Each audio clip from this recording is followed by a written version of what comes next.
आदमापूर मुदाळतिट्टा मार्गावरील कॅनॉलजवळील पुलाशेजारी सिमेंटनी भरलेला ट्रक पलटी झाल्याची घटना बुधवारी घडली।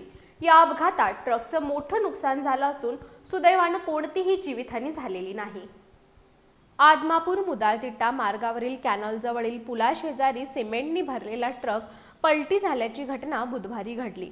कर्नाटकातील गुलबर्गा येथून सिमेंट भरून बिद्रीकडे जाणारा ट्रक KA 32 AB 9321 मुदाळतिट्टा जवळील कॅनॉलच्या पुलाजवळ आला असता चालकाच्या डोळ्यावर झापड आल्यानं त्याचा ताबा सुटला। यामुळे ट्रक रस्ता ओलांडून ड्रेनेज लाईनवरील सिमेंट फुटपाथ तोडत थेट रस्त्याच्या कडेला पलटी झाला। अपघातावेळी झालेल्या मोठ्या आवाजामुळे परिसरातील नागरिकांनी घटनास्थळी धाव घेतली। विशेष म्हणजे अपघात स्थळाजवळ महावितरणचा DP तर पुढील बाजूला कॅनॉलवरील पूल आहे। ट्रक या दोन्हींच्या मधोमध पलटी झाल्यानं संभाव्य मोठी दुर्घटना टळल्याची चर्चा नागरिकांमध्ये होती। या अपघातात ट्रकचं मोठं नुकसान झालं असून ड्रेनेज लाईन आणि सिमेंट फुटपाथचंही नुकसान झालंय।